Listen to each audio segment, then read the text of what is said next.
€0 or $4. That is the cost of one DIY fire starter that burns for over 4 minutes, lights with a single match or ferro rod strike, and stays lit in rain, wind, and on soaking wet wood.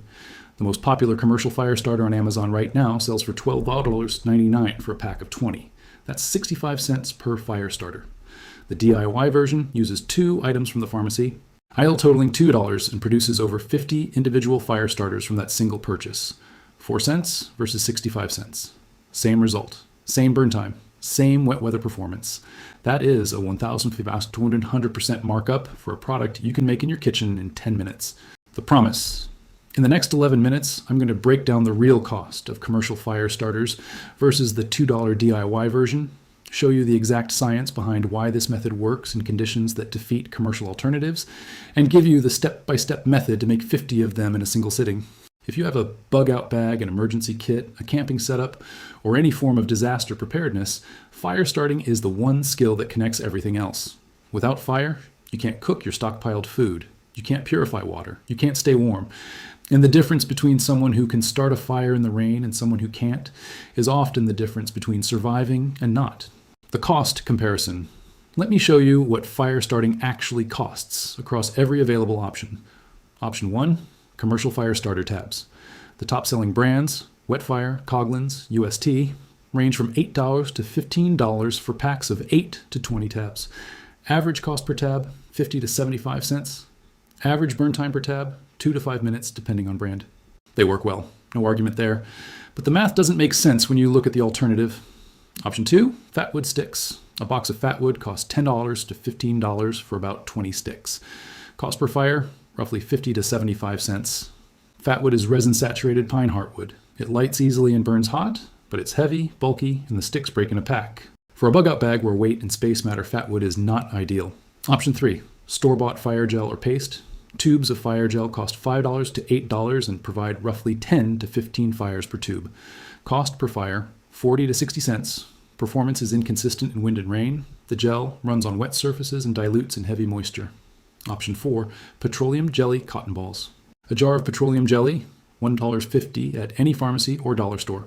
A bag of 100% cotton balls, 50 cents to $1 for a bag of 100.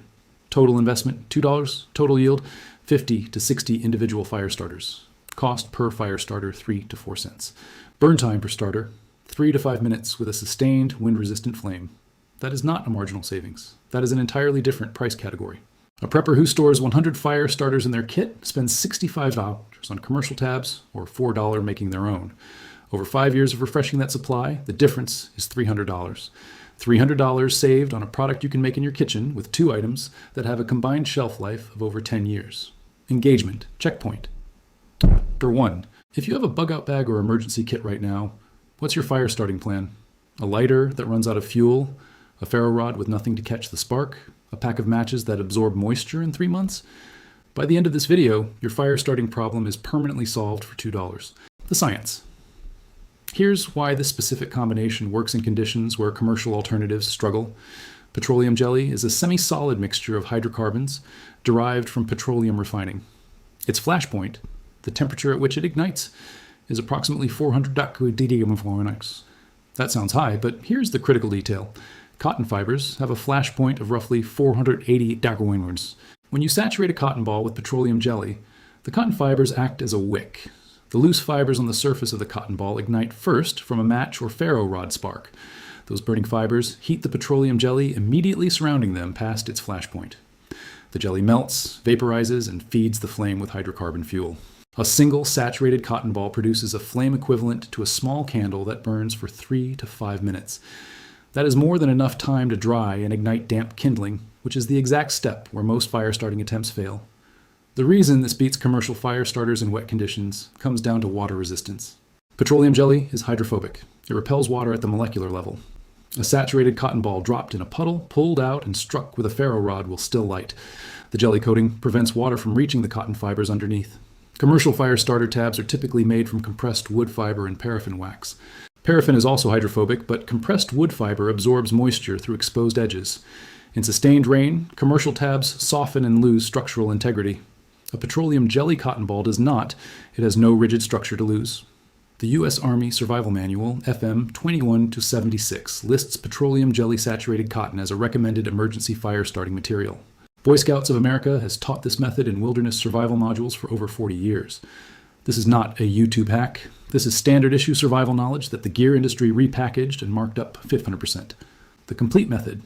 Here is exactly how to make them. 10 minutes for a batch of 50. Materials? 1 jar of petroleum jelly. Any brand, any size. A standard 3.75 ounce jar costs $1.50 and makes approximately 50 fire starters. 1 bag of 100% cotton balls. Not the synthetic blend. Check the label. It must say 100% cotton. Synthetic fibers melt instead of burning and produce toxic fumes. A bag of 100 costs 50 cents to $1. Step 1. Soften the jelly. Scoop a tablespoon-sized amount of petroleum jelly and work it between your fingers until it's soft and pliable. Alternatively, microwave the entire jar for 15 to 20 seconds until the jelly is semi-liquid. This makes the next step faster for large batches. Step 2. Saturate the cotton balls. Take a cotton ball and knead the softened petroleum jelly into it thoroughly. Work it in with your fingers like you're kneading dough. You want the cotton fibers fully saturated but not dripping. The ball should feel heavy and waxy, not sopping wet. Critical detail. Leave a small section of the cotton ball, about the size of your thumbnail, unsaturated. Pull that section out into a small tail of dry, fluffy fibers. This dry tail is your ignition point. Dry cotton catches a ferro rod spark instantly. The spark lights the dry fibers ignite the jelly, and the jelly sustains a 4-minute flame. Without this dry tail, you'll struggle to light the ball because the jelly coating smothers the initial spark. Step 3. Storage. Place finished fire starters in a Ziploc bag, an old prescription bottle, an Altoids tin, or any small waterproof container. Shelf life, essentially indefinite. Petroleum jelly does not expire. Cotton does not expire. I have fire starters in my bug out bag that are over 2 years old. They light on the first strike exactly the same as the day I made them. 50 fire starters fit inside a single sandwich-size Ziploc bag. That bag weighs about 4 ounces. The equivalent in commercial fire starter tabs would cost $30 to $40 and weigh 3 times as much. Step 4. Using them in the field. Pull out 1 cotton ball. Find your dry tail. Pull it out into a small, fluffy tuft. Strike your ferro rod directly onto the dry fibers. 1 strike is usually enough. If using a match or lighter, touch the flame to the dry tail. The ball ignites immediately and produces a steady flame for 3 to 5 minutes.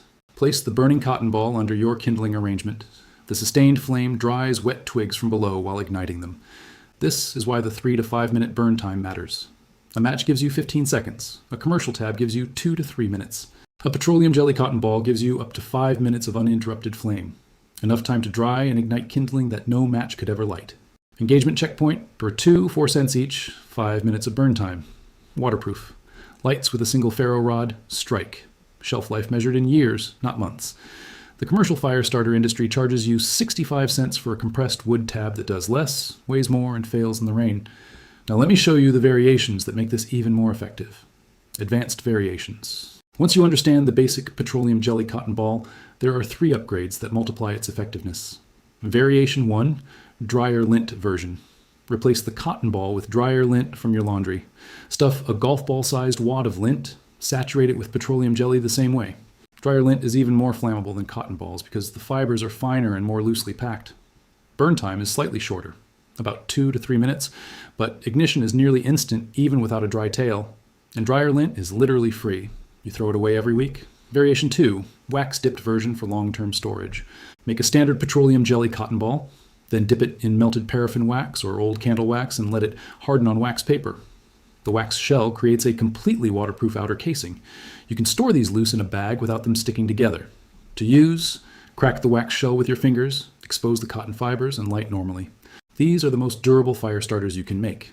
They survive being submerged in water, crushed in a pack, and stored for years without degradation. Variation 3, egg carton fire bricks. Take a cardboard egg carton, fill each cup with dryer lint, pour melted paraffin wax or melted petroleum jelly over each cup until saturated. Let them harden. Cut the cups apart with scissors. Each cup is a self-contained fire starter that burns for 8 to 12 minutes. These are heavier, so they're not ideal for backpacking, but for a home emergency kit or car kit, they're the best option. A single egg carton produces 12 fire starters for a total material cost of about 50 cents. Honest limits. 2 things to know before you count on these in a real emergency. Limit 1, you still need a spark source. Petroleum jelly cotton balls do not self-ignite. You need a ferro rod, a match, or a lighter to start them. If your only ignition source is a Bic lighter that's out of fuel, the best fire starter in the world is useless. Carry a ferro rod as your primary ignition. They throw sparks at over 5,000 degrees. They work when wet, and they last for thousands of strikes. A decent ferro rod costs $6 to $10 and lasts years. Your fire starting kit should be ferro rod plus 10 petroleum jelly cotton balls in a Ziploc bag. Total weight under 5 ounces. Total cost under $8. Hundreds of fires. Limit 2. Synthetic cotton balls do not work. If the label says polyester, rayon, or synthetic blend, do not use them. Synthetic fibers melt into a hot glob instead of burning with a flame. They produce toxic fumes, and they fail to catch a ferro rod spark. Always check the label. 100% cotton only. This is the single most common reason people try this method and say it didn't work. They used the wrong cotton balls. The close. Let's put the final math together. Commercial fire starters over 5 years of camping and emergency prep. $150 to $300. Petroleum jelly cotton balls over the same 5 years, under $10 total, including replacements and restocking. The commercial version is compressed wood fiber and paraffin wax in branded packaging. The DIY version is petroleum jelly and cotton in a Ziploc bag. The chemistry is equally effective. The performance in wet conditions actually favors the DIY version. The only difference is the label and a 1,500% price increase. $2. 10 minutes. 50 fire starters that light wet wood in 30 seconds and burn for 5 minutes each. Make a batch this weekend. Put 10 in your emergency kit. Put 10 in your car. Put 10 in your bug out bag. The next time the power goes out and you need to cook on your rocket stove or boil water over a campfire, you'll have fire in 30 seconds, while everyone else is struggling with damp matches. Next week, I'm testing the 5 most common ways people store water for emergencies, side by side, after 6 months. One of them grows bacteria faster than tap water sitting in an open glass. If you're storing water right now, you need to see those results before you trust your supply. If this was useful, send it to one person who camps, preps, or just wants to be ready when the power goes out. 30 seconds of fire in any weather. 4 cents. That's the kind of math the gear industry hopes you never do. See you in the next one.